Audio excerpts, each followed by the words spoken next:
abeseduze kubantu bakithi la behlala khona.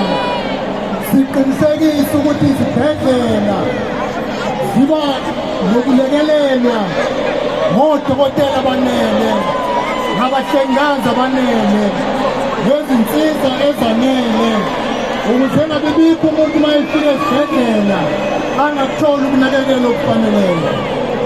Sizokwakhela abantu bakithi izindlu ezibanikeza isithunzi, indlu nendlu ezokwakhiwa uhulumeni we-IFP, iyothi uma iqeda ukwakhiwa ifakelwe i-solar panel ukuze uma ingena khona umuntu angene kwindlu enogesi, aphume emthwalweni wokuphila kanzima ngenxa ye-load shedding.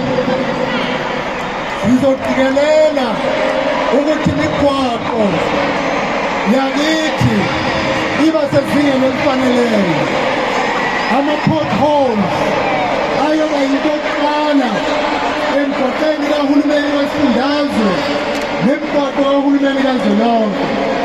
Siyokwehlisa imali eningi iye komasipala ukuze omasipala bakwazi ukubhekana nengqalasizinda. Siyoqikelela ukuthi ezokuthutha ziba sezingeni elifaneleyo. Siyovuselela ezezitimela, amabhasi emphakathini yakithi.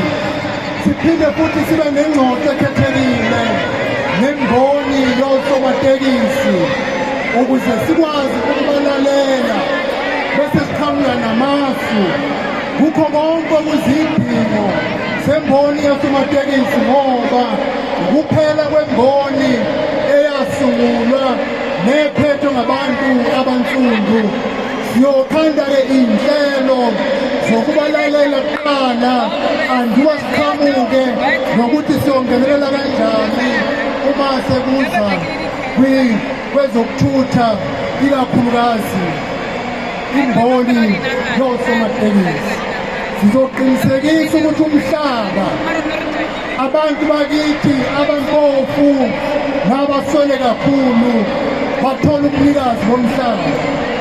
Umhlaba ongaphansi kahulumeni ongenziwa lutho siyowuthatha siwabele abantu bakithi, ngoba umhlaba iyona nto yokuqala eyenza umuntu akwazi ukunotha, ngoba enomhlaba osegameni lakhe akwazi ukulima kuwo, akhiqize ukudla, adle nomndeni wakhe, adayise ukuze akwazi ukuthola imali yokuphila.